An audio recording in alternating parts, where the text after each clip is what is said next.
Welcome to Buddha at the Gas Pump. My name is Rick Archer, and my guest this week is Lisa Cairns. And Lisa lives in Australia, or at least has for the last 4 years, although she's about to wend her way to the UK via Asia, in time to get there for summer. And Lisa, I've done my homework on you, Lisa. I've listened to 6 or 7 hours of your talks over the last week or so. And I really enjoyed it. It wasn't a chore by any means.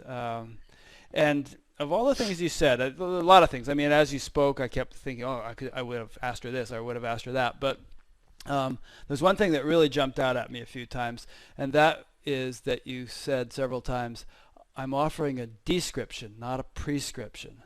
And the reason that really jumped out at me is I must have said that 50 times during these interviews. And the reason I say it so often is that I very often hear satsang teachers and so on doing just that, offering a description as a prescription. Even though they may say it's not a prescription, they're not offering anything else. And they're just sort of giving a description of their own experience, and people are sitting there listening to that, and it's sort of like a guy standing on a mountaintop shouting down to people down below what the view is like. And I think some people for some people that can be a trigger or an impetus to actually awaken, but for many people it's not adequate. So what do you think about that? It's not adequate to what do you mean by it's not adequate? Well, it's like just listening to somebody's description. They think they say, okay, sounds great, but I'm not getting it. It's something is not clicking here. And people get very frustrated. I hear this from people that they get frustrated just listening to descriptions, or perhaps even mistaking them as prescriptions. Yeah. And I see life as so impersonal now, and even with liberation, it's whether or not they awaken is completely God's will.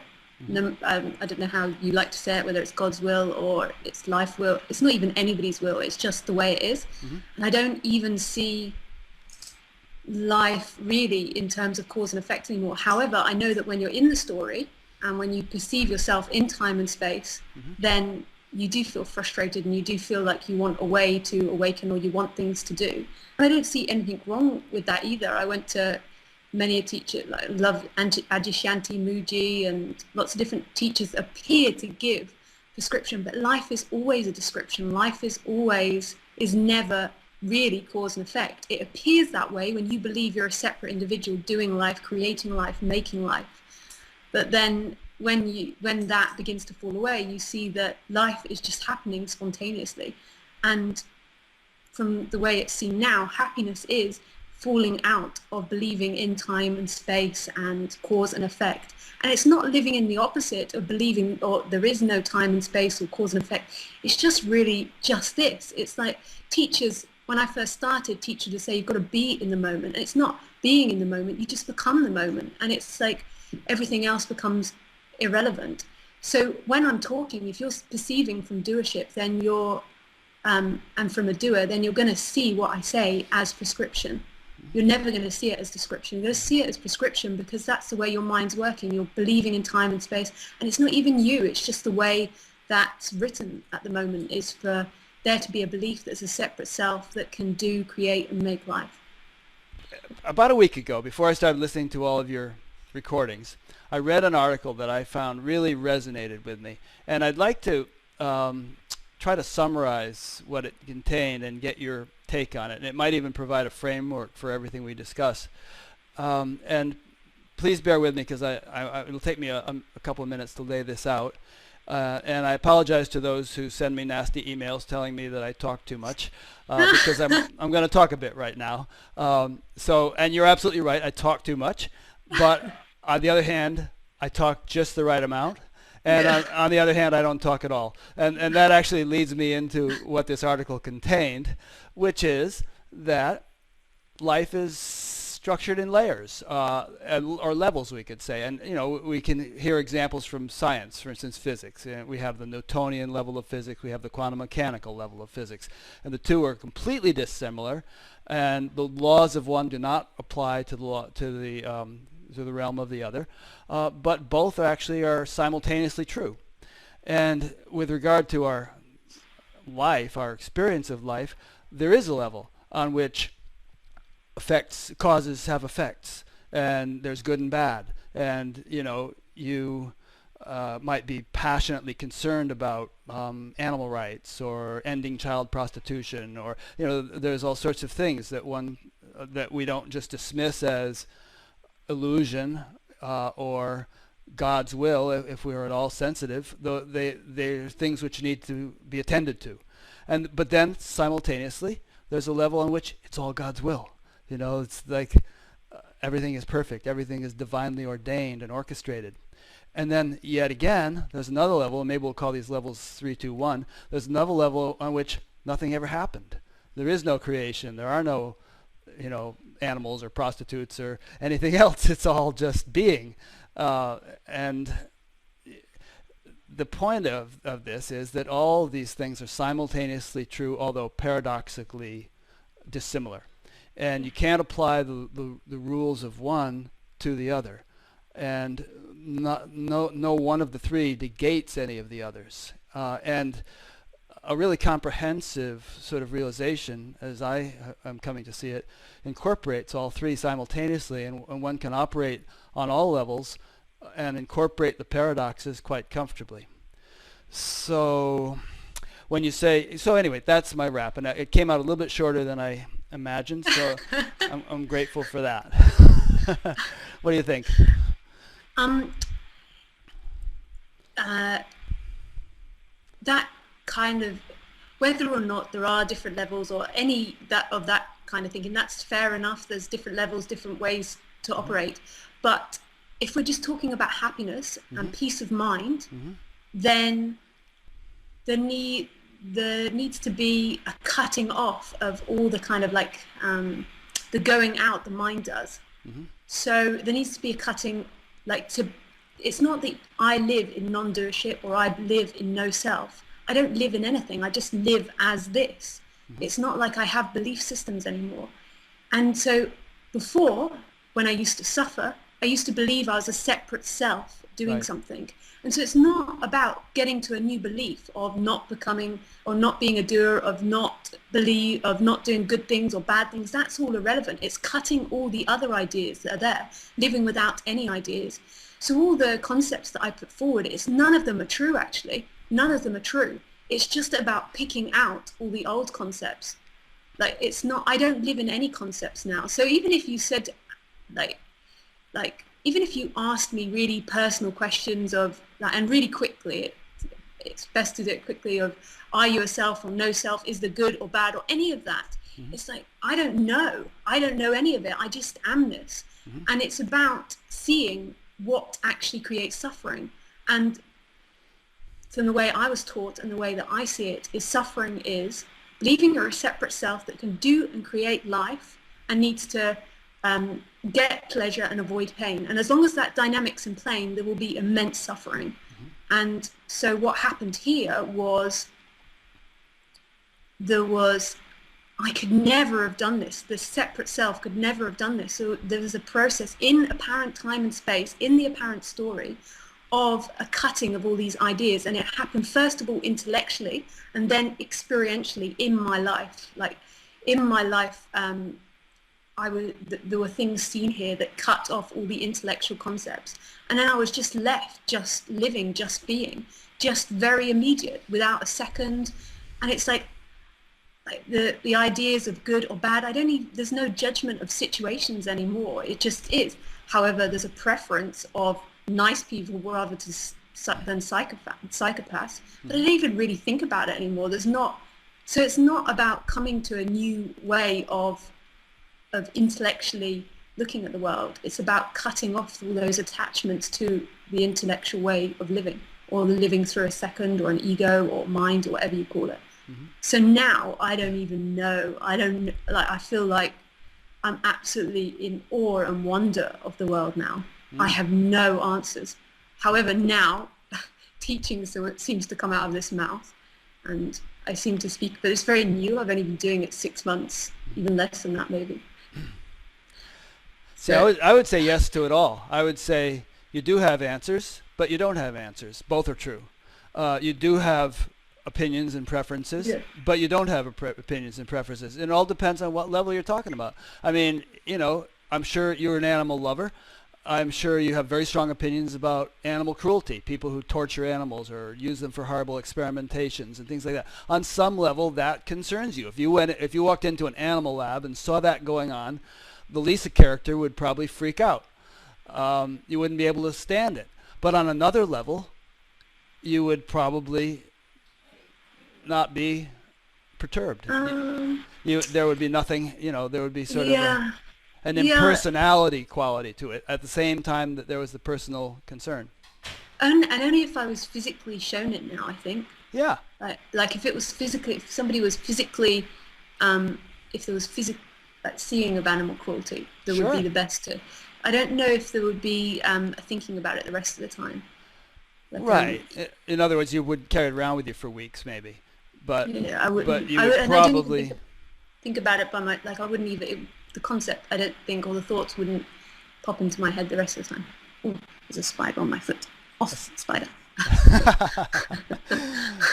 My wife just told me to come in the door, and my wife just came in the door and told me to cool it. She says I'm getting too animated. But cool it.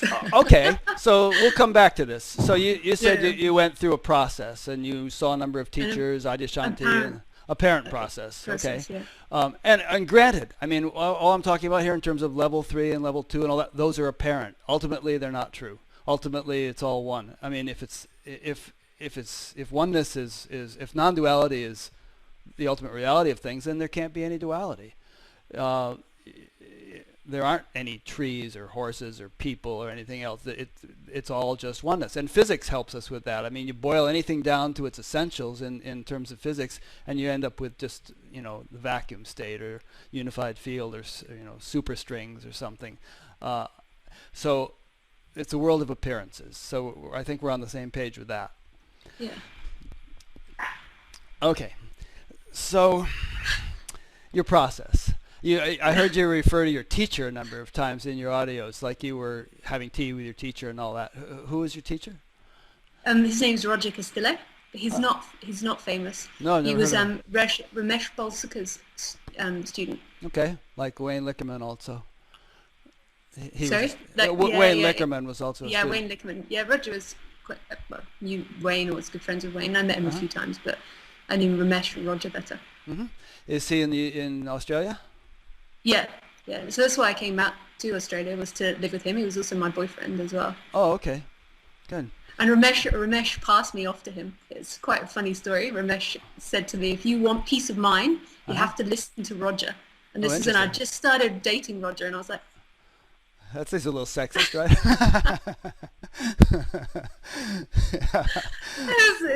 Roger probably put him up to that. And he would do it in front of people. He would do it all the time, and I'd just be like, I didn't know what to say when you're suddenly told that you're to listen to this new boyfriend, or Yeah. So how did that work out? Well, we were in a relationship for 3 years. Mm-hmm.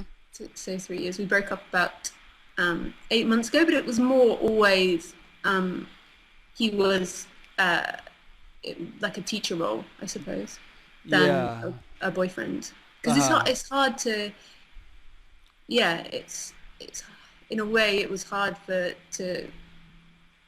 both of the boyfriend and the teacher to exist at the same time, so it was more always the teacher.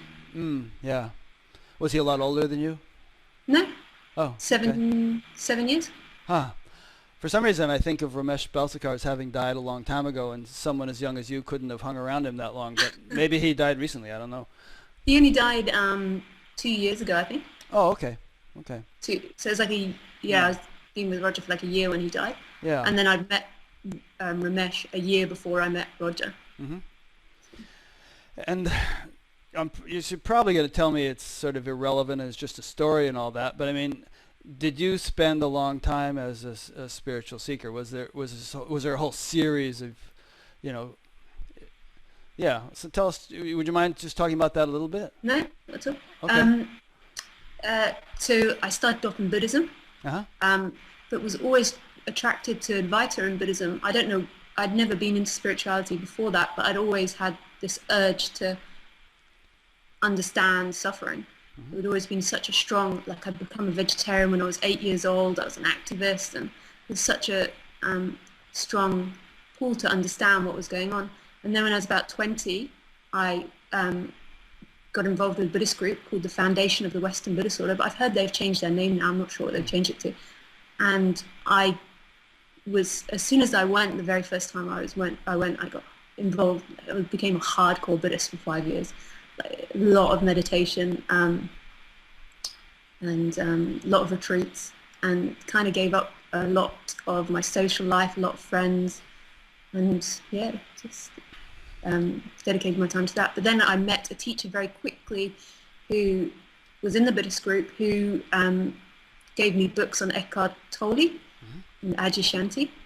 And then in 2005, so I started the Buddhist group in most probably 2000, 2001. In 2005, I don't know how I ended up there, but I ended up at a Tony Parsons talk. And I walked in, and like I found him so like irritating. The first time he was like, meditation's a waste of time, what a load of bollocks. It was so rude. Right. Yeah. And I was sat there in my Buddhist clothes with my Buddhist necklace on, like screaming Buddhism, and I was like, oh, how could you say this? Within 6 months, the Buddhist stuff had completely gone, and I had a complete life change because my whole life was Buddhism. And then suddenly I dropped it all and had no friends really, and like my whole life completely changed. And then I hung around with Tony for a year and a half, and then after a year and a half, that's when I went and met Ramesh, and then met Roger, and ended up over here. So. Yeah. Well, that was a nice synopsis. You know, it's funny. I have a friend here in town who she's been through a lot of different things, but she said, you know, I was supposed to interview Tony a couple weeks ago, and he had problems with his technical setup. We're still working on that. But she said, you know, at a certain point, I would read Tony Parsons, and tears would run down my cheeks, and I would hold the book to my heart. It was just like perfect for me. A couple of years later, I couldn't even pick it up. You know, it was like it served its purpose for me, and then I kind of moved on, and it was no longer appropriate.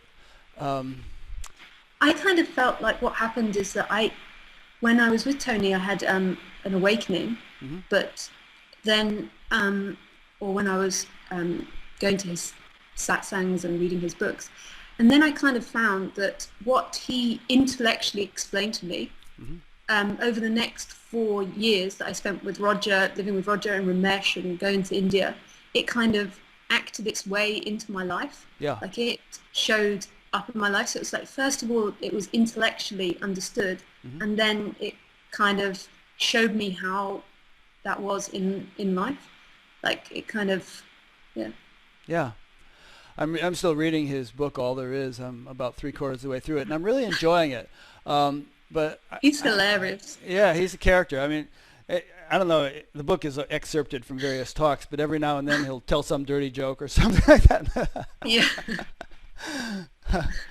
And it's hilarious to go to the actual meetings because I mean, you can see people getting crushed there because they've been so much into energies or meditating for 20, 30 years. And then they meet him and he's like, and he's not, he completely jokes about it. He goes, what a load of bollocks to someone. Someone goes, but what about meditation? And he's kind of like taking the absolute opposite stance, but you can see this person just like, yeah, and absolutely. Well, and that's sort of what I was alluding to. I don't mean to pick on Tony because I really find his book inspiring, and I think he's really serving a purpose. But it's sort of what I was alluding to in my levels talk, which is that what he's saying is absolutely true, but you can't apply, you know, the principles of one level to other levels. So there is a level on which meditation makes a difference. Let's say you take 200 people and you have half of them meditate for 10 years regularly, and you have the other half smoke methamphetamine for 10 years regularly. At the end of 10 years, half of Group B will be dead and will have aged 40 years, and half of Group A, not half, but a good percentage of Group A will have, spiritually progressed. Some may have had awakenings. They may have only aged 5 years. So relative things do have relative effects. But that's but the way that it's seen here is that the story always happens in apparent cause and effect. So if you train every day to be a swimmer, you're going to more than likely end up to be a swimmer. Yeah. Not because the past action has an effect on the next action. It's because that the story works in cause and effect. Because if you separate it out and say that that cause and effect is true, then you're saying that that everything isn't one, that there is separation, and that separation can affect, like one thing can affect another. But it's not the cause and effect. This world is logical, and this world works in the appearance of cause and effect. Mm-hmm. So if you feed a lot of a dog, if you overfeed a dog, the dog's going to become fat more than likely, unless it has a super duper metabolism. Mm-hmm. And the same with meditation. More than likely, after 10 years of meditation, the person that's been meditating is going to experience a more quieter mind, not because of the meditation, but because the world works in this apparent cause and effect. But one action can never affect another action, because then that's saying that the world is separate and that somebody can be separate and do something and make life. And here, just for a happy mind, if you believe that you're a separate self and that you can do and create life, then you can also screw up life. So as long as you believe that you're a separate self doing life, then you're believing in good and bad, and that you can mess up life. And the majority of suffering comes down to, this is how Ramesh says it, and Roger, my teacher, says it, and how it's been seen here through experience, is that it comes down to guilt and blame. These are the two big sufferings. You did something wrong. How dare you hurt me? You're a bad person for doing that. And then guilt. I'm a bad person for doing that. I shouldn't have done that. I'm going to create really bad consequences. And it's believing that you're a separate entity that can do and create life. And as long as that belief's there, there'll be immense suffering. There's also, Ramesh and Roger also showed me that there's also other elements than blame and guilt, but they're the two main ones. There's expectation, worry, shame, pride. And they're all based in opposites, believing that separate self can do and make life.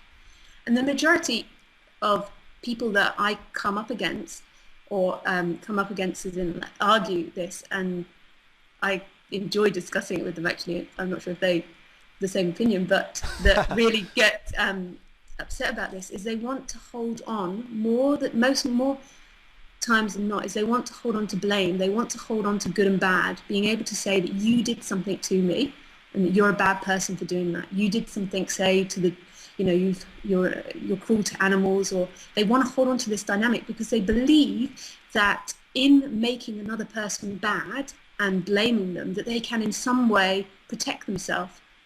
They can in some way make themselves secure. And as long as you believe in that dynamic that somebody's bad, you're actually making yourself the victim and afraid and scared. Even though you believe in making the other person bad and being able to label them as bad, you're making yourself safe. It's an absolute lie. You're creating the victim and the perpetrator. But it's not you creating it, it's just the dynamic being created like that.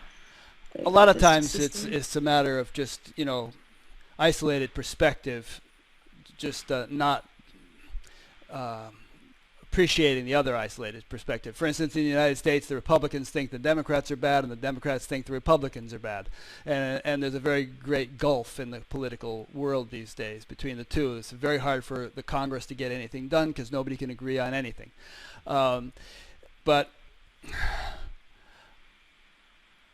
when I listen to you talk, and this was happening all week long, I'd find myself, I'm not one of these people who are going to get upset or disagree with you. In fact, I found myself completely agreeing with you, but at the same time, I kept finding myself saying, yes, but it's what you're saying is true, but there are other levels of consideration on which are also true, even though maybe paradoxically different. So for instance, you said cause and effect. There are causes and effects. If I drop this cup, it hits the table. And there are all sorts of laws of Newtonian physics that describe that phenomenon. That can't be denied. And yet, on other levels, it's not true. There is no cup. There is no table. You know, the Newtonian laws are completely transcended. So it's just kind of a matter of being flexible and recognizing, rendering unto Caesar what is Caesar's, recognizing that each level has its own rules, laws, principles, and they all sort of, you can't sort of dismiss one because of being grounded in the other. One can become callous or insensitive if that's taken to extremes. And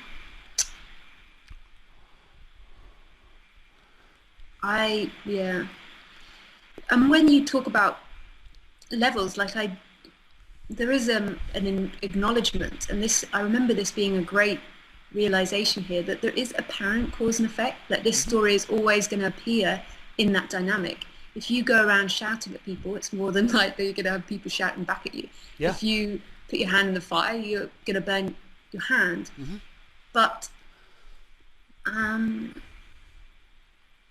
it's got to, from here, it's not even like I see it anymore as that perspective. It's just that it's just so immediate. I don't have that that going into it. There is times, obviously, when you've got to catch a train or you've got to do things that thinking comes about. But the majority of the time, I'm doing life so intimately, like life is happening. And I just there's not a thinking of that dynamic. And I don't believe that you do need to be sensitive to others, because in a way, being sensitive to others or thinking about that is buying into their story. Like, we're happy and whole and complete as we are. We don't need others to be sensitive or nice to us. So if someone's coming up with that argument of wanting me to be more compassionate, or it's nothing at all to do with me. It's to do with the way they're seeing the world, because I can now, and it wasn't like this at all before, I can have, and I'm sure you get this too, very firm, non-agreeing emails and really beautiful emails, and it's almost so indifferent. I prefer the nicer emails, but it's so indifferent. It's just what it is. It's just nothing ever in the flow of life now is seen as my happiness. So I don't even think about if I'm being sensitive to someone or not being sensitive, or even creating different levels or anything like that. I just do. The mouth opens and says. Yeah, no, I totally agree with you. I have no problem with that. And we could probably preface everything we say with the word apparent, because everything that, as soon as you open your mouth, you're in the field of duality. There's me talking to you through this mechanism of Skype, and you're in Australia, and I'm in the United States, and so on and so forth. But all that is just apparent. We're all sort of, well, I can't even say we're all, because there's just infinite closeness, infinite sort of correlation on the, in terms of life as its essence. But as soon as we begin to speak of any sort of manifest qualities or diversity or anything else, people and this and that, we're talking about something that's ultimately not real. It's only apparent, but it does have its rules and significance and so on. And the point I keep coming back to is that you kind of can't. Well, as an animal lover, you won't like this metaphor, but you can't shoot the tiger of the dream state with the gun of the waking state. There are sort of there are different. You can't sort of juxtapose one level of the principles and mechanics of one level of life to an entirely different level of life. And the reason I keep hitting on that is that that's what so many teachers do. That's what Tony Parsons is doing, in my opinion. He's kind of taking the principle that there is no one, which is absolutely true, and then kind of concluding, okay, well, since there's no one, karma is a lot of bunk, reincarnation is a lot of bunk, because there's no one to receive karma or to do karma. There's no one to reincarnate. And on some level that's true, but on another level there's a relative structure, and there is someone who reincarnates and who generates karma and receives it and so on. It's all just a matter of, where you want to take your stand. Yeah, but I don't even, the way that it's seen here now is that life does its dance perfectly. Exactly. So I don't even worry about whether, in what way you need to communicate this, because it will be communicated and it will be heard at exactly the right time. In this story, it appeared that I had to, have the lighter, or not lighter, it's not even lighter, but the teachings of Buddhism first, and Eckhart Tolle, Ajahn, and it all built up and built up and built up until finally I lived with someone who was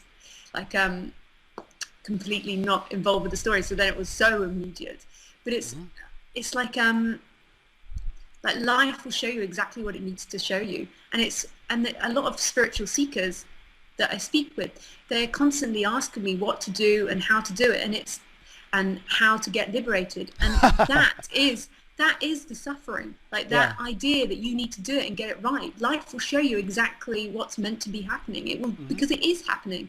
It's like that thinking process. How can I make liberation? How can I do this? How can I get this?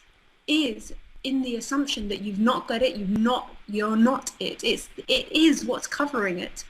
And life, if that's what the destiny is of most people, and personally, I think, and it's only an opinion, that everybody wakes up. If not in this life, in death, they wake up, and this is all a story of liberation. However, that's just my personal opinion. I don't know if I don't even think that much about it. Tony says that too. And it's you don't, the very idea, how can I make liberation, is suffering, is separation. But the seeker thinks that idea is something that is good and will get them somewhere. But it's actually not. It's what's covering it. It's that seeking dynamic. I need to get something. It is the suffering.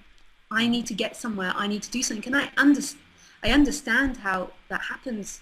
I went through 10 years of a lot of suffering. But spiritual seeking can be great suffering for people. Can be. Not all the time though. Can also be a lot of fun. Yeah.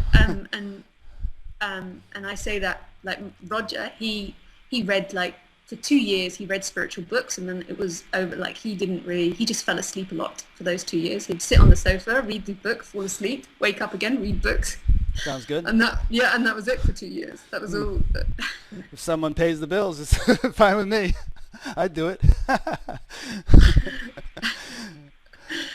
Well, Jesus wouldn't have been very popular with non-dual folks, because he said, "Seek and ye shall find," and so they would have shut him down. Now, in your own case, I would argue, although on some level, you're absolutely right. There is no cause and effect in this stuff.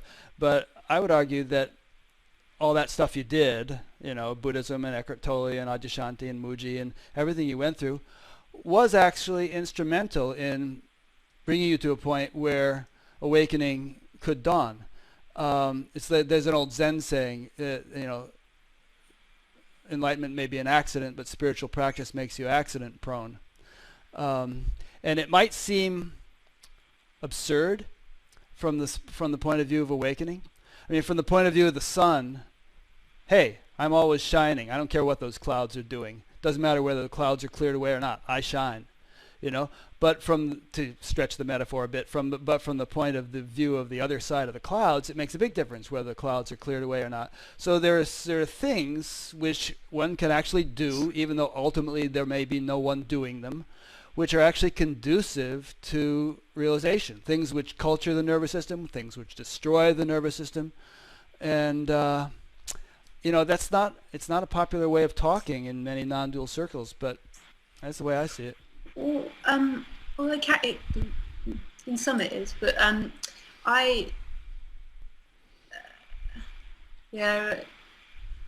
the way that I see it is that as long as you believe that you can do something and that a past action is affecting a next action, then you're in the seeking suffering mind, and you will be suffering. Whether it's true or not, ultimately, I have no ultimate truths. it really is irrelevant to me whether there is all these different levels. All I'm pointing out is as long as you believe in that dynamic, there will be suffering. However, and in Lisa's story, it couldn't have been any other way. Yeah. In anybody's story, it couldn't be any other way. I went through this 10 years of this beautifully dramatic suffering and then great highs story, and it couldn't have been any differently. And it's the same with everyone else's story. And as long as you believe that it can be differently and that you've got it right or wrong, you're in suffering. And all I see happening here is Lisa describing, or I am describing what suffering is. And it might be seen, if that's the destiny, through this description, or it might not be seen. It's just dependent on whether that's written or not. It's just written that, but it's so complicated. Like all these ideas, like they're just pointers. They're just thorns removing thorns. And if you believe in time and space, and I'm a doer, and I can create and make life, and I can create my spiritual journey, and I can make myself awaken, or anything like that, you're into believing, seeking. And when there's seeking energy, there's this energy, and this is all people don't want. Screw liberation or enlightenment. All they don't want is this contraction, and that contraction appears with the dynamic of I can create and make life. I need to get pleasure and avoid pain, and it creates this sense. And so that's what's got to be removed. That's what is removed in liberation. It's just that seeking dynamic of that contraction. And now when you stop believing in any idea, screw all the spiritual ideas, when all ideas are dropped, and nobody could possibly do that, nobody could possibly drop the ideas, because the ideas is the somebody, is the second, is the ego. So as long as those ideas are in place, there will be suffering. And when they're dropped, there's just an expansion, and it's everything you ever wanted. It's shocking. It's shocking, the trick we're in, the joke that we're in, because we're so convinced that happiness is out in this, and that we've got to make our happiness. So convinced.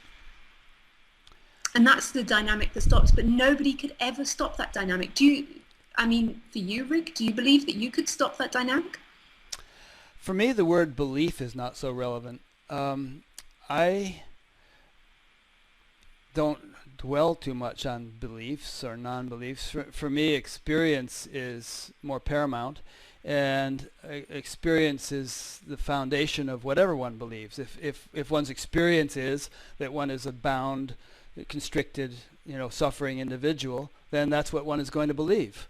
Yeah. And it's sort of a cart and horse situation. And if one's experience is that, one is oceanic silence, despite all the superficial turbulence of life, then one is going to believe that, or it's not the word belief is sort of irrelevant. Yeah. It's like,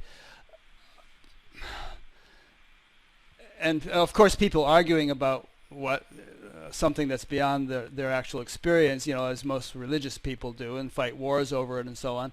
It's like, people arguing over, what's being served for dinner in the next room, and sitting there hungry, rather than going in there and eating it, and resolving the issue once and for all. Now you mentioned thorn to remove a thorn, which of course is an ancient Indian saying, and all the great teachers have used that saying.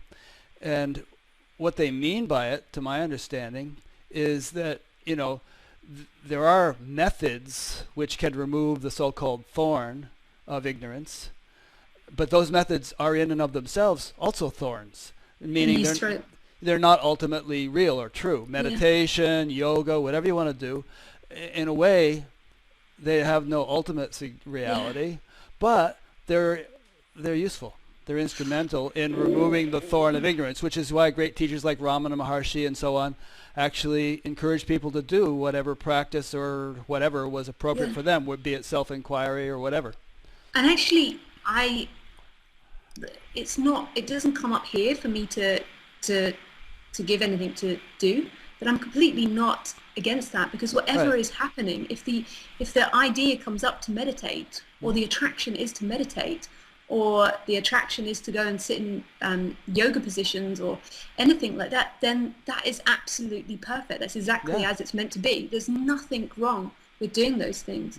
But if you believe it's useful, if you believe it can be useful and other things can be unuseful, then you'll always stay in the dynamic of two. So it's doing these things with it, and you do these things, but if you believe, this is going to get me to liberation, you're not going to you're going to carry on suffering because you're in the belief that you're doing something. So it's not that I'm saying don't do. I spend hours, even now, but even in the past when I was at Roger's house, just sitting. I don't do any practice anymore, but at times there was breath, meditation, and now I just sit and look at the world, because when people ask why do I do that, it's not why, but I don't, because there's not suffering happening anymore. There's not an urge. The urge to do something or try and make an experience doesn't come up anymore. So that seeking of I need to make this better, so the idea of a practice doesn't come up anymore. I just sit there and look at the world, and there's not a sense. So it's not that I'm saying don't do at all, because that is, when you're in apparent separation, that is the thing. Like, I've got to do this, I've got to do that. I'm not saying don't do that. I'm just pointing out that doership or seeking energy is suffering. I'm just pointing out what is suffering and what isn't suffering, and that's just what the dance of Lisa does, is points out that dynamic. But how could you possibly not do? Or how could you possibly, something's always going to happen, even in lying on the sofa. We're kind of I'm reminded again of the De-scription, Pre-scription thing, and I'm reminded of the Gita also, in which on the one hand there are all these verses which say, the awakened or the realized person doesn't act at all. Even in sitting and walking and doing all this stuff, he realizes, I am not the doer, and yet at the very same time, Krishna is asking Arjuna to go out and fight a battle, to do this dynamic thing. But he's saying, first establish yourself in the realization that you are not doing it, and then go do it. So where was I going with that? The word belief. I don't feel like there's any harm, and maybe correct me if you feel I'm wrong. I don't feel like there's any harm in believing that certain activities have certain effects. If you eat certain foods, they'll nourish you. If you eat other foods or other things, they'll make you sick. So relative substances, for instance, can definitely have effects on the body. Take this pill, it does that. Take that pill, it does this. And the same is true with spiritual practices. They have different effects. Many of them are measurable scientifically. Whether or not you can say they actually lead to realization, I think I see your point there, because realization is sort of beyond the realm of all relative phenomenon. So how can anything sort of step you into it? But it's like a boat, there's a certain point at which the boat is very useful, and if you jump out prematurely, alligators will get you. But if you get to the edge of the river, it's time to get out, and the boat. Oh, I'm sorry. Go ahead. Well, so the dynamic here, even when I'm sitting outside, and I go back to my experience all the time, because as you say, it's not about beliefs, it's about experience, is that in happiness, there is no dynamic of I need to make this experience better. Right. If when you're seeking spirituality, you're trying to make the experience better. You're a separate individual trying to make life better. And it's not that what is happening is wrong, because that's exactly what's meant to be happening. But if there is that belief there, any belief that what you're doing can make a better outcome, you're in suffering, you're in separation, you're in the self, you're in a separate self that believes they can do and create life. Here, but again, I don't live in concepts, but this is nearer to the experience here than other concepts, is that there's no sense that somebody's doing or making life. That will always create suffering. And so it has to be in time and a space too. It has to be with meditation, with eating certain foods, because it is to do with the body as well. Sure. It is, and it is something that's happening in the body. like it's not to do with having certain emotions or having a still mind, and this was shocking to me in the beginning. Was like, I'm not an intellectual. I even when I was a child, like at school, I was very badly dyslexic and found it very hard using the intellect. And it's not about intellectual understanding. It's shocking because up until a couple of years ago, I really believed it was in getting it. It was in some intellectual concept, understanding it, and it's not at all in intellectual understanding. It's the falling away of all those beliefs and ideas and the self that is creating that veil and creating that sense of contraction and separation. And it's crazy when it's seen, because I used to go to teachers and I used to really believe that if I could get them to say a certain thing, and if I could understand it just a slightly differently, I'd be free. And it was the same with meditation and sitting in silence. If I could get my mind still enough, if I could sit in that silent witness enough, and it really isn't anything to do with it. It's craziness. Like, there really isn't a self here doing something, and it's so crazy to the mind and to the doer. There is just absolute expansion and happiness when doership and the belief in time and space and good and bad and right and wrong and good effect and bad effect, when that falls away, there is just absolute in loveness or beingness, and absolutely ecstatic to be alive. But any belief in time and space, whether or not time or space does happen or anything like that, is absolutely irrelevant to me. It's just, if that belief is there, there will be suffering. If that, and it's not even a belief, you're so right, it's an energetic contract, because belief or intellectual ideas like thought patterns, they can't hurt you, or they don't create anything in themselves. What is uncomfortable is this. Right. That's the uncomfortableness. Mm-hmm. And it's not so much is it that the belief causes the suffering. It's more like in the suffering state, concomitant with that are beliefs or interpretations of the way life is. It's just characteristic of that state of functioning. Yeah. It's subtle, because it sounds sometimes like, again, it sounds like, okay, I should drop my beliefs and then I'm not going to be suffering. Yeah. But it's not so volitional as that. And and you're describing very beautifully a state of functioning or state of being in which all that has been let go, and even that sounds volitional. Has been let go sounds like somebody let it go, and so on and so. But it's very hard to phrase it and to really do justice to the reality of the situation. You know. So I may sound argumentative. I don't mean to. I'm not picking on you or anything. I really agree with you. I think entirely. I'm just kind of probing and trying to. You know. And I was talking to my dad the other day. My parents are over from England staying, and he was talking about the dogs, and he was saying something like, he was like mimicking the dogs, as if the dog was thinking something and doing something. Oh, she's doing that now because she feels jealous, and and I said, oh, I don't think the dog thinks. And he was like, of course the dog thinks. How does she do? And I was like, oh, I think the doing just happens without thinking. And he was like, don't be silly. Of course you have to think to be able to do.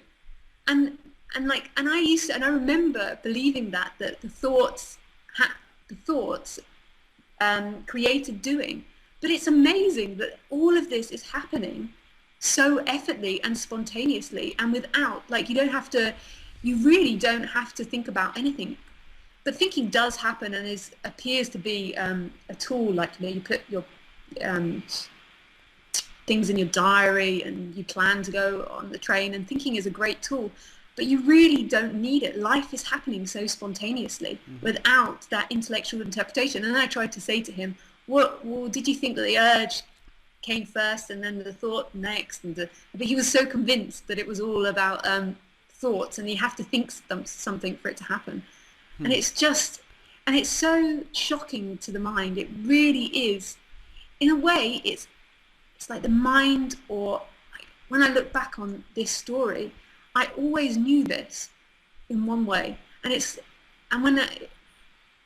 when this kind of I call it stabilized, or when this kind of came the experience here, it was like all through my life I can remember knowing this. It was just not seen, or it wasn't recognized, or it just, and it's so obvious to us, so obvious what I'm talking about.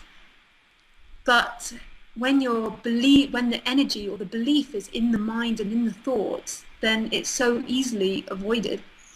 It's like the energy and the believing that you're a doer and that you're creating this and you're creating life and that you just did a bad action or a good action, or you're getting it right, you're doing the right amount of meditation a day. It really seems like that, really appears like that to the mind. But also when I'm talking about this, I remember it with teachers, I knew what they were talking about. There was such a strong knowing of what they were talking about.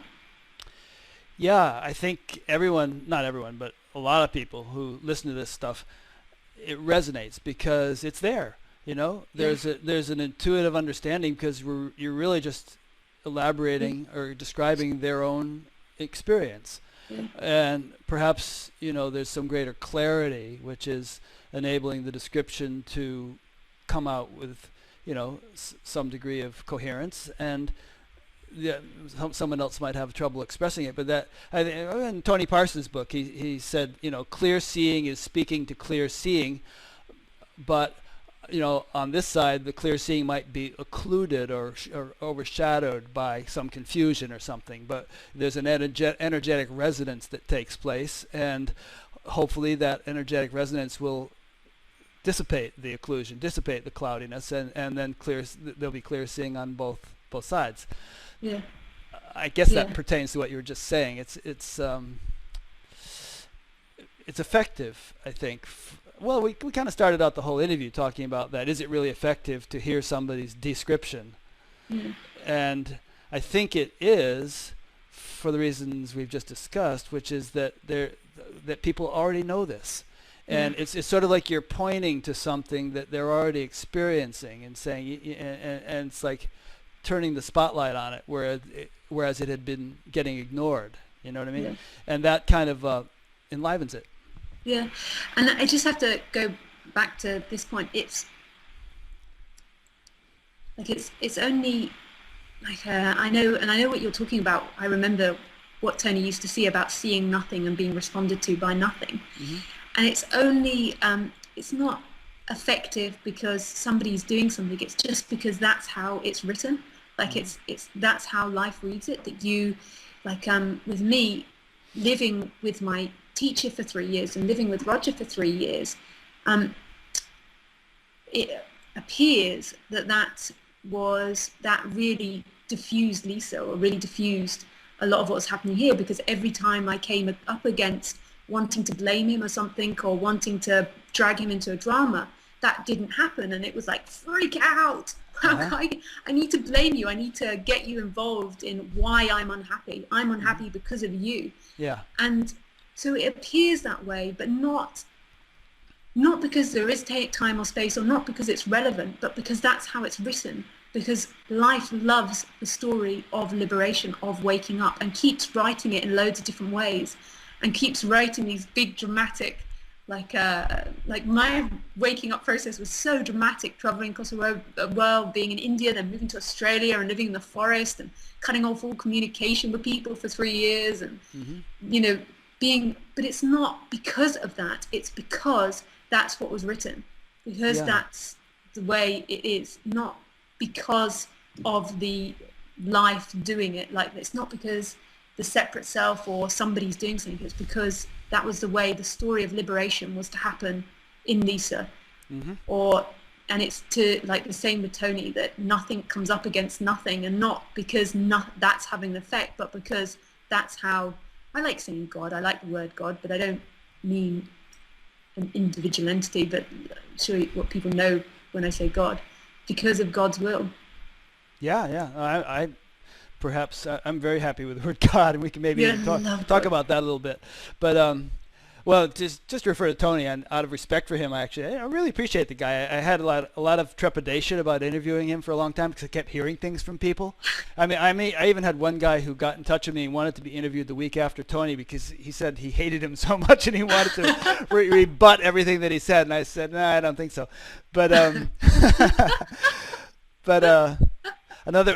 you reminded me of one of his phrases, which was that he says, oneness loses itself so it can find itself.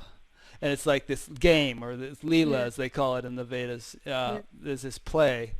I am one, may I become many, and then they get out into the field of many, and where did my oneness go? And I better find it.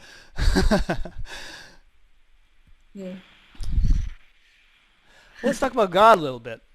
You keep talking about things happen this way or that because it was written or because it was meant to happen that way. Who's writing it? Who's the script writer here? Oh, I don't know the answer to that. I know it's speculative or theoretical, but to me, I find this intriguing. I mean, there's so many things. You look at just about anything, and you think, wow, what a marvelous artist. I would like to meet this artist. Yeah. Like I watched a little documentary about the inner mechanics of a cell, right? We have 100 trillion of these in our body. And the guy who gave the presentation said, we only know about 1% of what's really going on in the cell, but I'm going to tell you what we know.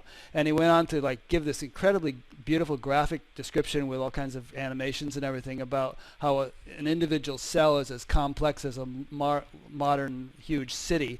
And there's so much incredible stuff going on. And you look at that, and every bit of it is this vast intelligence that has structured such a thing and that is orchestrating its functioning. And there are 100 trillion of them in one body alone. Now, what is the intelligence? What is the wisdom which could create such a thing? Yeah, it's amazing. Illusory as it may ultimately be, it's marvelous, and that's what I think of when I hear the word mystery. Yeah, and I just feel absolutely in awe of it, like all of it. Just I particularly like nature and animals, just the way that this is programmed, that I particularly enjoy watching animals do their thing. And just like if you watch ants, and doing their creating their elaborate, amazing ants nests, and the way they walk in lines, and they always know where the piece of food is. Like it might be miles away, but you'll just see their incredibly neat little lines going up the wall, over the ceiling, down the other side. It's just amazing. It really is. When I was a little kid, I used to sit on the kitchen floor and spill sugar and make little trails of it and watch the ants do their thing, And then look at an ant under an electron microscope, and you look at that and you think, oh, whoa, what an incredible thing. Now,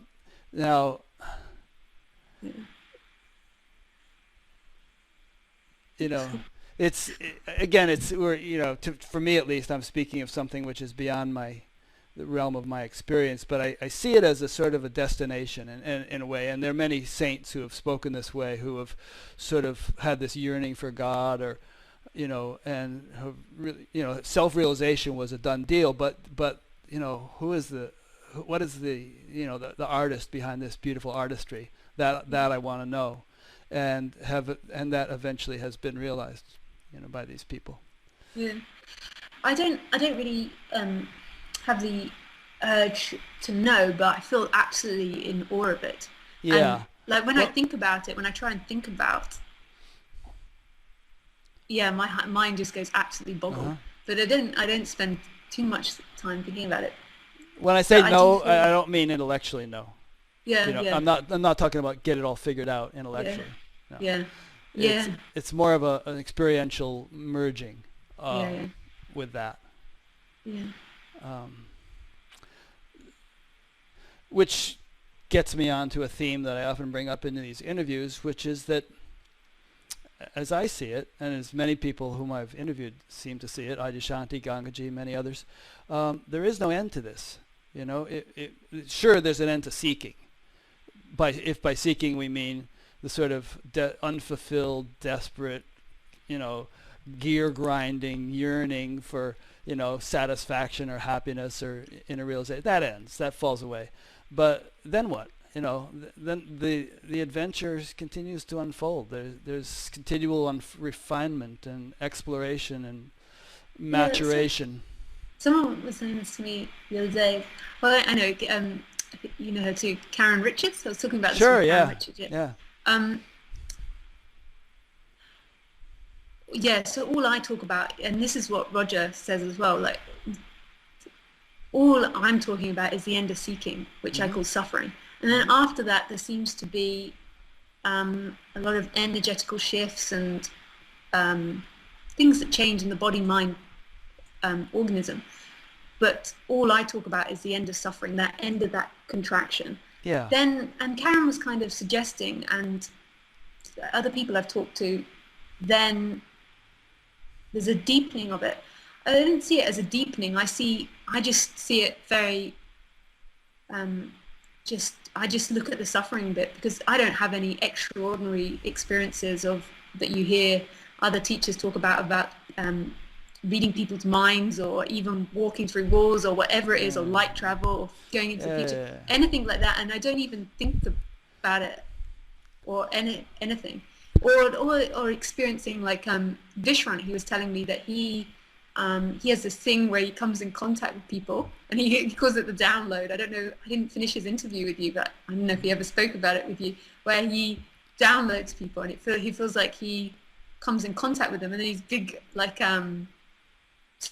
what are those big dishes? It's like a dish that receives like all their conditioning and way of being, and where they're stuck, and nothing really complicated like that has happened since this has stabilized. But all I'm concerned about talking about, and the huge difference that happened to me, was that seeking energy falling away. Yeah. And it happened slowly over time. I woke with Tony, and then it happened apparently slowly over time for a period of time. And then there was a big bang at the end, a big kind of like, that kind of, and that doesn't happen for everyone. It's so different in every story. Sure. And that seeking energy fell away. And now there's a big relaxation with life. Energies still come up, thoughts still come up, and life carries on being experienced. There's pleasure, there's pain, but I never experienced that anymore. And I don't know, I can't explain it any better than that. And so now there's not really a caring as to what happens, whether it goes deeper or not deeper, or like I don't think I want the downloading of people like Vishrant says, but like whatever it is, like I don't really care too much. The caring came when I felt like this about future. When I was like this, I wanted future to be better. Now it's whatever happens. So that's my take on it. However, I'm completely open to life showing different things, or different dynamics, or whatever it shows or does, or like living with Roger, like certainly lots of different energetical things happened to him over those 3 years, and he used to call it like refinement, or tuning in, and like noticing different things. Yeah. But the most important thing that's happened here is that energy of seeking. And now life can be whatever it is, and I'm excited to take it in any form.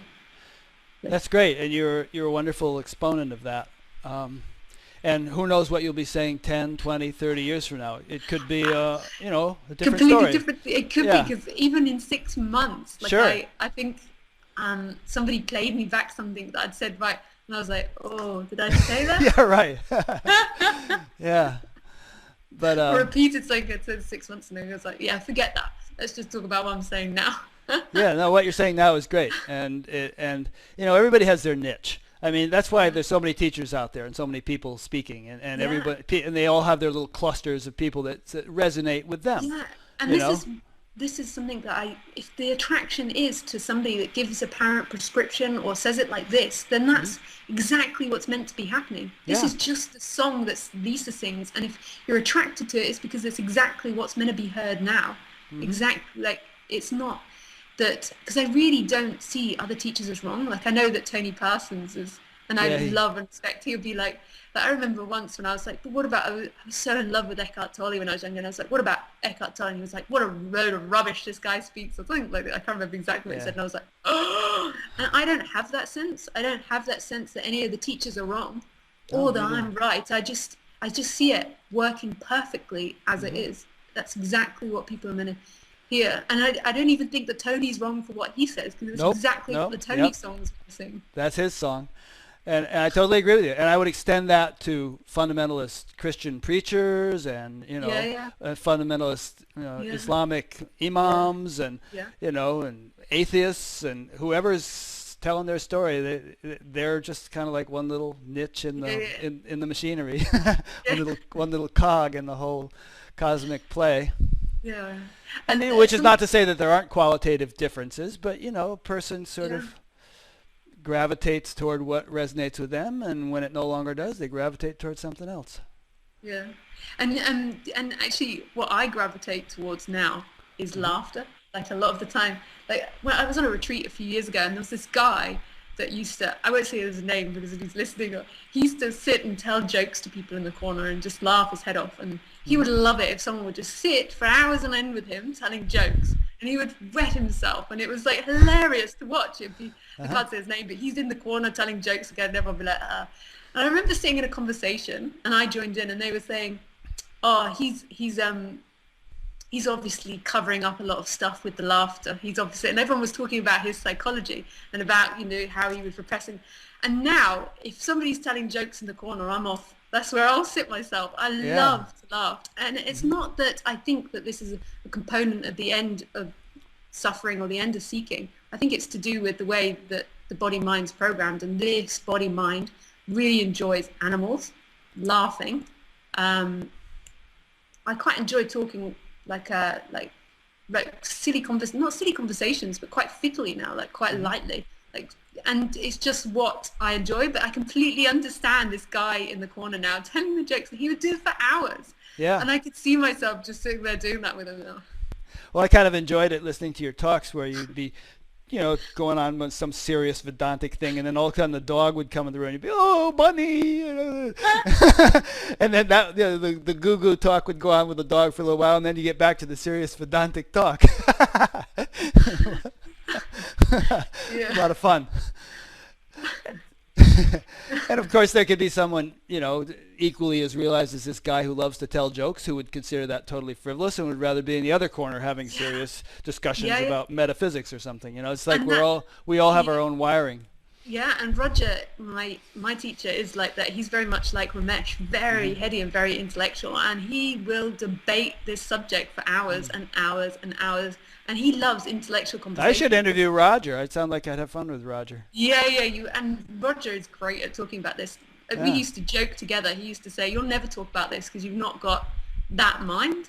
Like, you've not got the intellectual mind. Like, it was our joke. And so I never, ever, ever presumed I would talk about this or thought about talking about this. And now we laugh when we talk, that the fact that people come, people come and listen. And I'm not actually intellectually that clear. If you listen to Roger, he has the answer to everything. Any question you ask him, and he could give you a 10-hour answer. Yeah. Well, I'm not intellectually that clear either, which is why I just interview people and ask questions rather than getting up and trying to presuming to teach, Yeah. And also, I feel like, having been a teacher of meditation for decades, having done that, for the most part, without really full experiential grounding in what I was talking about, I have an aversion to, premature immaculation, as it's called, teaching when I'm not, fully. It's like some people say, just get out and do it. You don't have to be ready. But I've had that phase of my life, and maybe I'll have other phases of my life. But I'm just inclined at this point to ask questions and bring out other people's what they have to say. Let's talk about a little bit. You mentioned, you alluded to your awakening, and then there was this thing, and then there was a big kaboom and all. Let's go through that in a little bit greater detail. Yeah. Which part? Well, I mean, some people, like living with Roger. Well, some people seem to have an awakening, which is like fireworks going off. Very abrupt, very dramatic, night and day difference. they sometimes terrifying because they hadn't anticipated, Yeah. they didn't know what the heck it was. Sometimes incapacitating. Eckhart Tolle had to sit on a park bench for 2 years feeding the pigeons, until he could kind of get integrated. And other people, it's much more slow and gradual, and the integration sort of happens with each stage of it, and you barely even notice that anything's happening, but there it is. And that's kind of what happened to me. Uh-huh. But because there wasn't a stabilization in it, because it was so much of a flip-flop, I didn't really recognize the dynamics. So I'd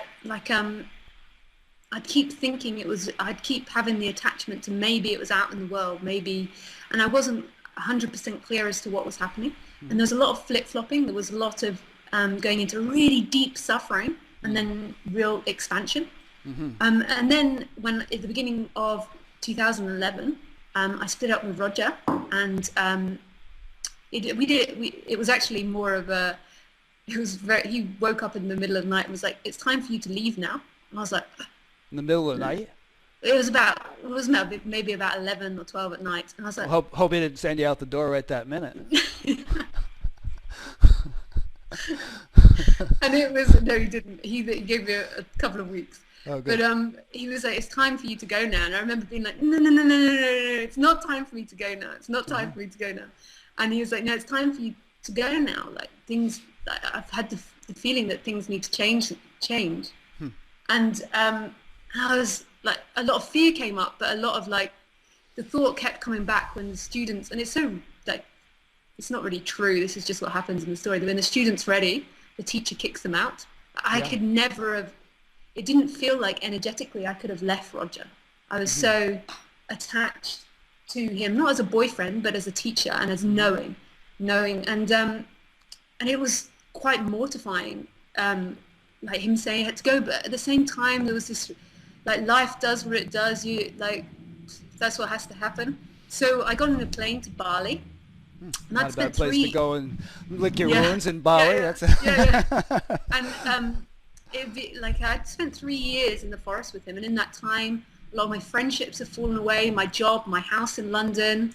I had no income, no money, or all I was used to every day was being in the forest with Roger, just me and him with 2 dogs, house. I created a garden. So it was quite a big shock from your everyday going to being this to being kicked back out into the world. And Bali, I went to this place called Ubud, which is quite famous now because of the book Eat, Pray, Love. Oh yeah. And I went to a retreat center, and I stayed in the room for 3 days. It was just an exhaustion. I was just exhausted. I just laid there, and there was a sense of loneliness, a sense of feeling alone, and then it was slipping into feeling absolutely expanded and not alone.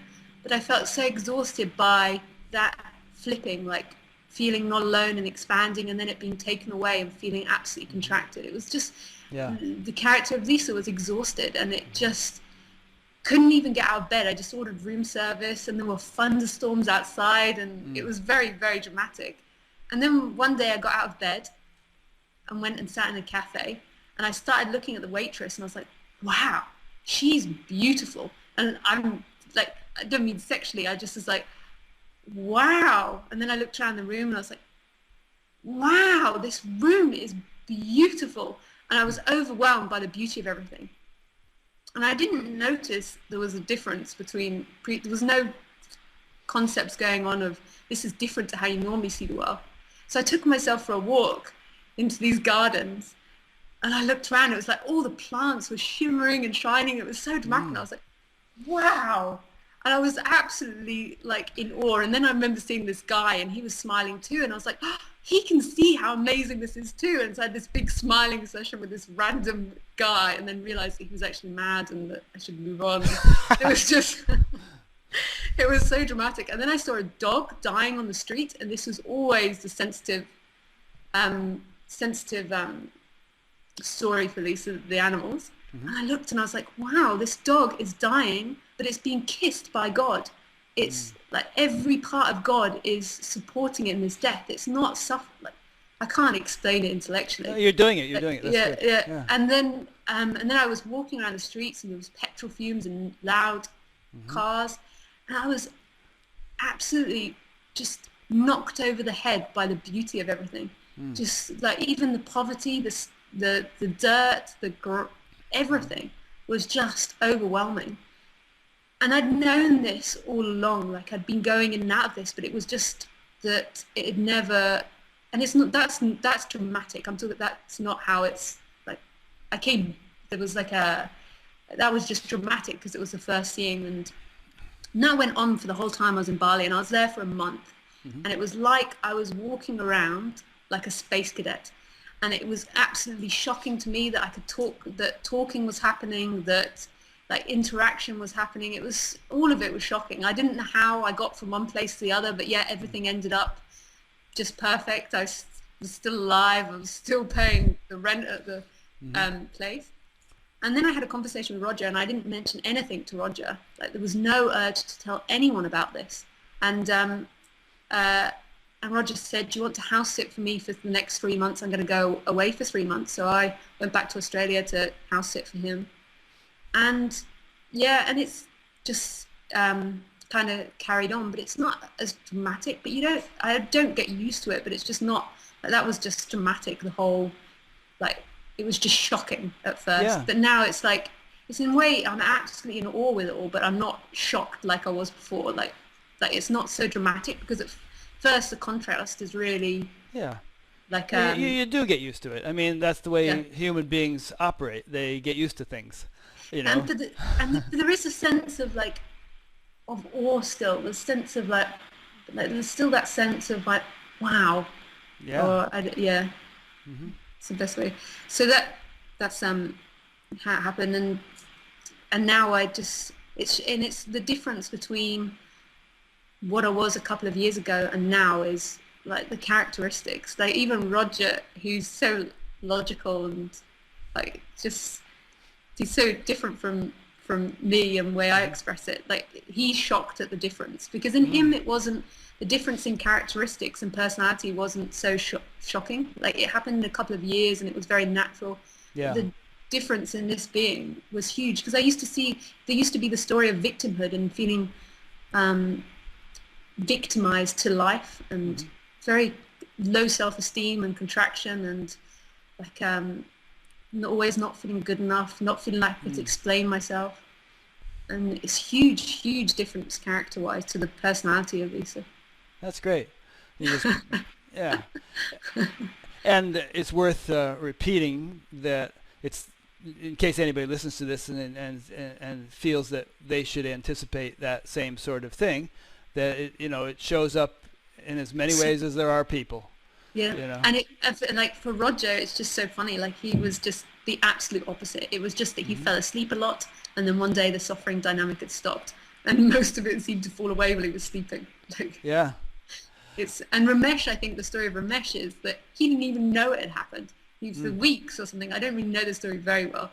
Like for weeks he didn't even. And then one day it dawned on him that suffering had stopped. He was like, oh. So it's so different. But I think maybe because the weight of suffering here was quite heavy, but that's just a story. It was quite a big radical change. But that's just a story that's easy to get caught up in. Oh yes, I've got so much baggage and I've got so much to, I can hear the ego feeding on that already. Yeah. It's interesting. I've seen this phenomenon a lot, and I see it a lot in my town, which is a place which is the home base of the Transcendental Meditation movement. There's a university here and everything. There's several thousand people here who've been meditating for decades. And there's quite a common phenomenon where people sort of either boot it out or they sort of just extricate themselves from the sort of organization, and then shortly thereafter they have some awakening. Your story about leaving Roger reminded me of that. And it's almost, and I think you use it's like an incubator, There's a certain point at which the chick, it's no longer really helpful for the chick to remain in the incubator. The incubator has done its job. Time for the chick to get out. Yeah. It can't grow. It can't continue growing unless it gets out of the incubator. Yeah. And so when that time comes, through one means or another, the chick is going to, stretching the metaphor here, get out of the incubator. Yeah. And it was in the story, when I look back, I could never have taken myself out of that situation, because I was so, and it was like the final, and it often is, the final attachment is either the teachings or the teacher. Right. And like, and or often another attachment is the ideas of enlightenment, which is kind of similar in a way. But for me, it was definitely the teacher. Like, I held him in such high regard and so much respect. And as long as you're holding someone in that high regard, you're holding yourself down here as a student. And it's not you holding it, it's just the dynamic of life is believing that you're a student and they're a teacher, and that they're giving you something, they're creating something, and that. And there's a time for that. You know, that's appropriate in its own time. And then at a certain point, it's not. You know, or it's irrelevant or superfluous, or time to change that dynamic. And it's really funny because that's like Roger. I don't call myself a teacher just because, not because of any dramatic thing. It's just that's what comes up here. Not to call myself a teacher, but Roger does, and he very much is. And it's hilarious when I go back, because he's always a teacher, and that will always be the dynamic here. And I go back, and he's telling me, and like the last interview I did, he says to me afterwards, "You don't need to say apparently so much. People aren't stupid." Yeah, that's funny. That is so funny. Well, you know, just to dwell on this previous point just a little bit more, it's like Roger probably didn't even know that. I mean, there was a bigger phenomenon going on than Roger realized in telling you it was time to go. Something moved him to say that, and you left. But that was, you know, unbeknownst to him, that was the perfect thing for him to have said at that point, because you were ready to pop, you know. Yep. And he didn't even, when he said it to me, he was like, "I don't know why, but you've got to go." Exactly. I don't know why. He had the impulse, the intuitive impulse. Yeah. It's amazing. And life happens now. The identification isn't claiming everything. Life is happening like this all the time. It's always so perfect, like what it's doing, what it's bringing up, what's being seen. Like, it's never out of place. Yeah. And it's only that idea that life is out of place and that is something that needs to be protected and controlled that gives that impression, but it's always happening so perfectly. Yeah. And that's just a perfect explanation of that. And he's like, "I don't know why, you've got to go." It's that same intelligence that's orchestrating the cell and all 100 trillion of them, that's, you know, also the puppeteer for this entire, you know, mind-body system, and prompting it to flow this way and flow that way for ways that are beyond our comprehension, but that turn out to be just right. And I didn't tell him for months afterwards. He came back maybe in September or October. Didn't tell him what? That you'd had this awakening? That anything had changed or happened. Right. And then, like, he'd be walking, he came, and we lived together for a few months, and he'd be walking around the house, and he'd be like, "Why are you giggling so much? Why are you?" And it was like, it felt pointless telling him. It was like, how do you say that to someone? It was like, and I'd be sat on the sofa, like, something that happened here was a lot of sitting happened afterwards, a lot of sitting. So sometimes like 8, 9, 10 hours. And also, this is hilarious, what also happened was I begun to like MTV. Have you ever watched MTV? And really like dance music, and I'd spend a good couple of hours every day dancing. Sometimes in the middle of the night, I'd just get up and put on the dance channel and just be bopping around the room. And I'd love watching. It wasn't like I wanted the radio. It was watching other people dance and dance with people. That's nice. My wife is really into that. She loves to watch these dance competition shows. I forget what it's called, a big popular thing in the United States. But I haven't gotten bitten by that bug so much. Although I do like music. I used to be a drummer back in the old days. Oh, me too. Did you? I was a drummer at school. Yeah. Oh, cool. Just a drum kit, not percussion. I played in rock bands and so on. Oh, nice. But we're getting off on a tangent here. Yeah. But no, I mean, that's kind of neat. And actually, you said something in your talks that I wanted to touch upon, which I thought was also interesting, which is that you found that a great deal of flexibility dawned in your personality, whereas at one point you were kind of just a certain way, and that's mainly the only way you could be. You discovered yourself, being much more sort of malleable, much kind of acting or feeling or behaving in ways that were completely unusual and new for you. You can probably say it better than I can, but yeah, completely. And it's about identifying with a role. Like I've always loved to laugh, and one thing that I found really difficult to mix, or it created tension, was laughter and being sexy, being a girlfriend, or being a fool and being a girlfriend. And now anything can arise. I can be any character with anyone. Like, obviously not any character with anyone. Like, it's not like I'm going out and having hundreds of boyfriends and fall in love with it. Like, obviously not so much, but it's not, there's not a fixed way of being anymore. It's whatever the situation brings. So if I'm sitting with someone and they're like having a go at me or very angry with the ideas, and then the next moment they're laughing their head off, then more than likely they'll be laughing their head off too and telling silly jokes again. There's no fixed way of being.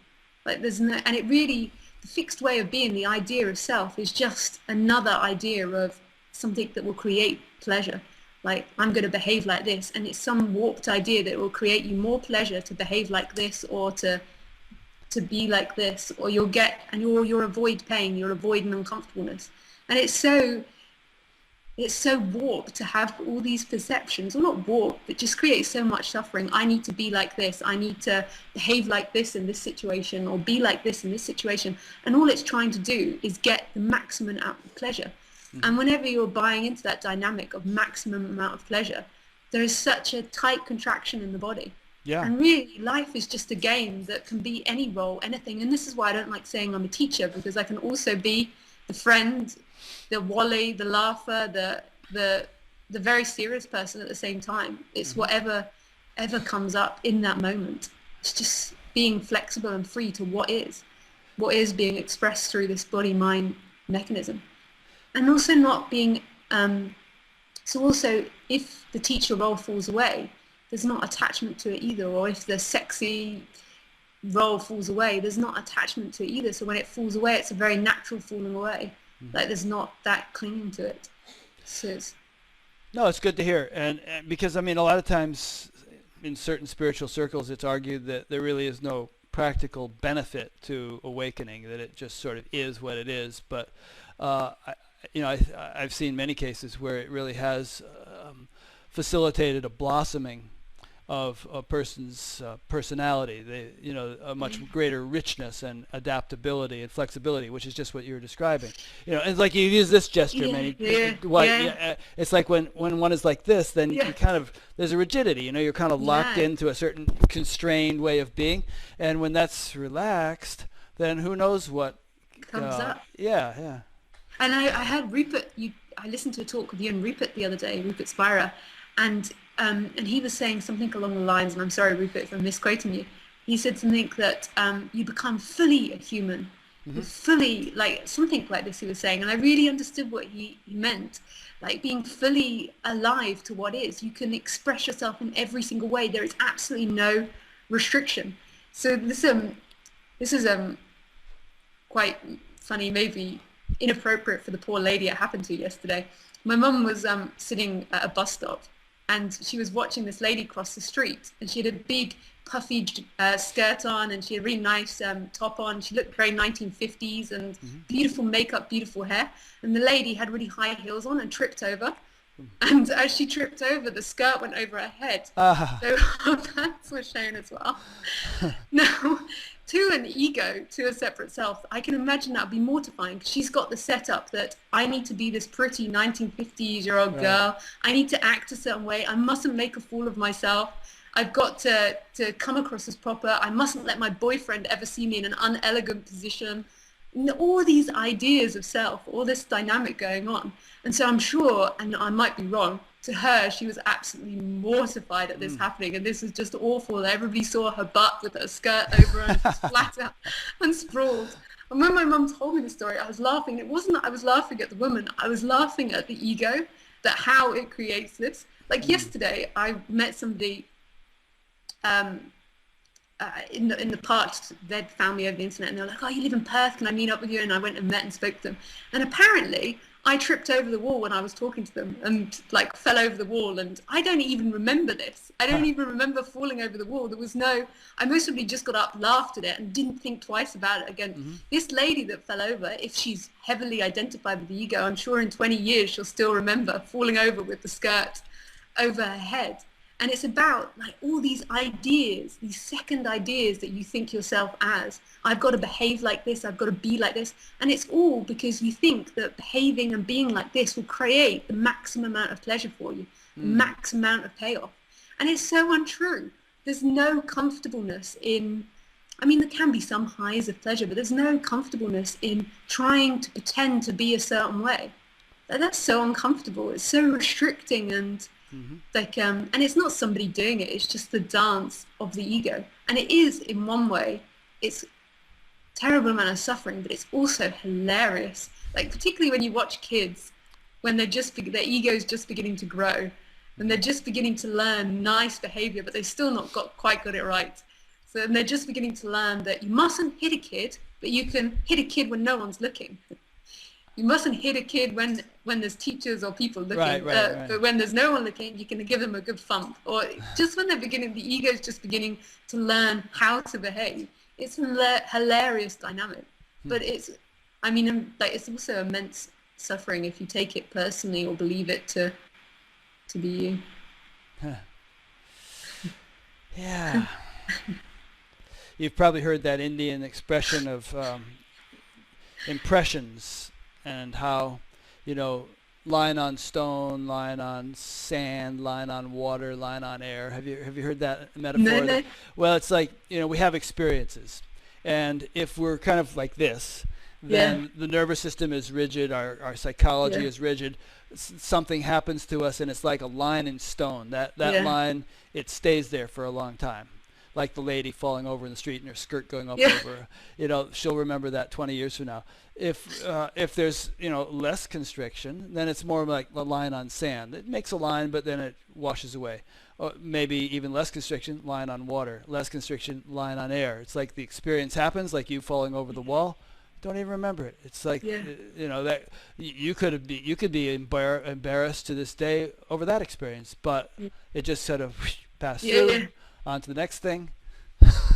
And if you believe that you are this teacher that has some sort of serious message, then falling over the wall and not being serious and seen as silly would be like, that would be terrible. Or if you believe that you're a serious teacher that had a good message and needed to teach people things and needed to have a good outcome, then when people wrote to you really aggressive or angry messages, there'd be a hitting of something. There would be that contraction energy.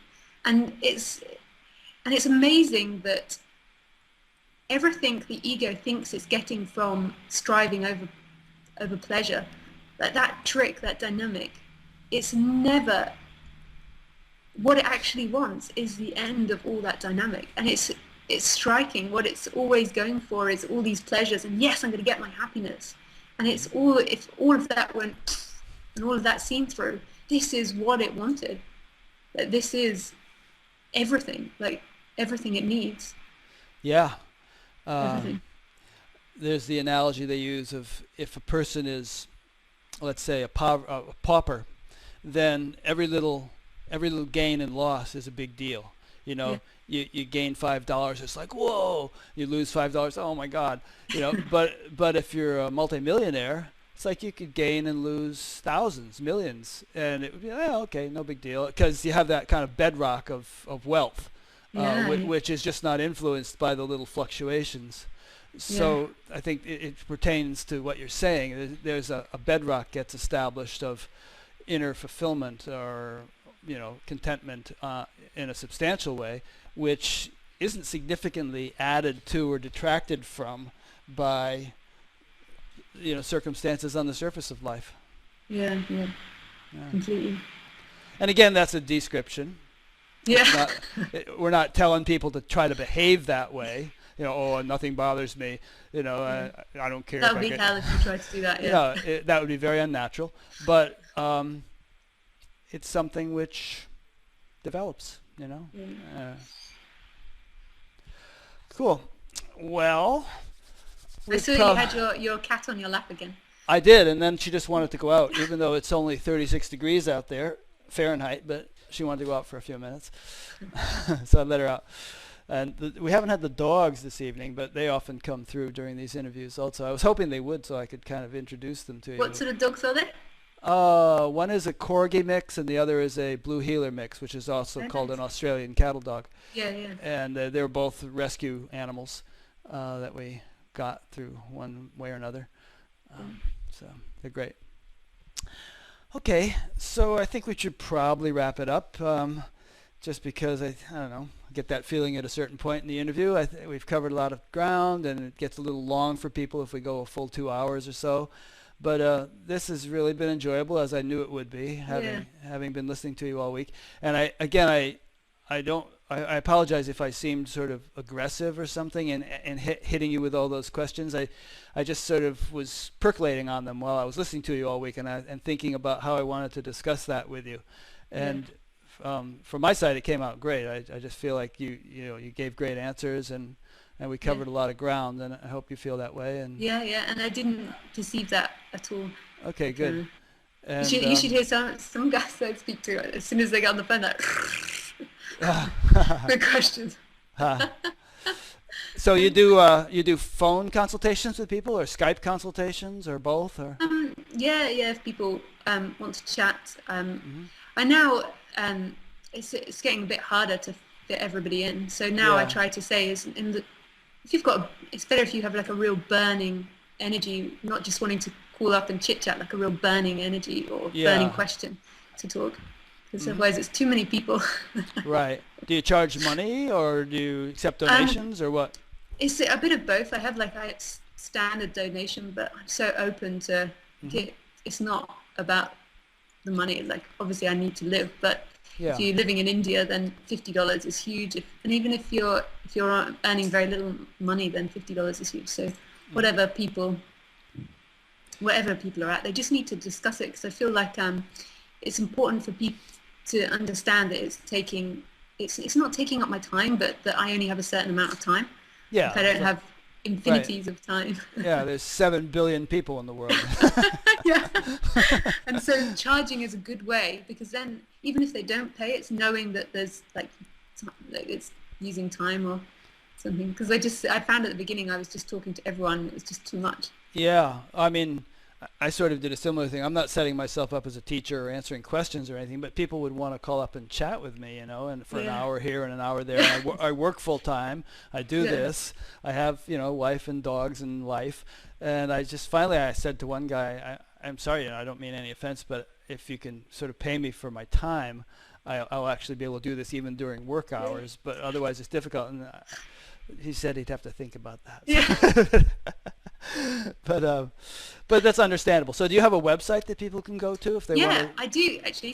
This really beautiful lady called Pranya just made me a website. Oh, great. www.lisacairns.com, and it's a really beautiful website. I was so impressed. Great. She's doing really nicely. And it just went up to yesterday, I think she finished. Oh, cool. Well, I'll link to it from my website. Yeah. And usually the way these go, within a week or two, there's well over 1,000 people who've watched the video and listened to the audios and so on. So you should probably be getting some traffic from that. Yeah. So lisacairns.com. And if you just type in Lisa Cairns, I think it comes up. Yeah, it probably will come up. Maybe not within 2 days, it won't, because it takes a while for the search engines to find it, which is what I do for a living. I do search engine optimization, but people will link to it. So let me just make a couple of concluding remarks. First of all, thank you, Lisa. And this has really been great, and as we've been just discussing, those listening, if they would like to talk to Lisa, perhaps by making a little donation or something, she's available, and go to lisacairns.com to find out how to do that. If you've been enjoying this interview, or even haven't and you want to see other ones that you might enjoy, then go to batgap.com, BATGAP, which is an acronym for Buddha at the Gas Pump, and you'll see them all archived. I think this was number 103, 104, something like that. And I do a new one each week. There's an audio podcast you can subscribe to if you don't want to just sit in front of your computer for an hour or two looking at a video. You can listen to while you're driving or whatever. There's a little email newsletter you can sign up for to be notified each time a new interview is posted. There's a discussion group that springs up around each interview where people come in and start chatting about what we talked about, and sometimes the person I've interviewed will come in and respond to people's questions and points. So there's all that. batgap.com. Go there, and hope you enjoy it. So thanks again. Namaste. Thank you. Namaste. Thank you to those who've been watching or listening, and we'll see you next week.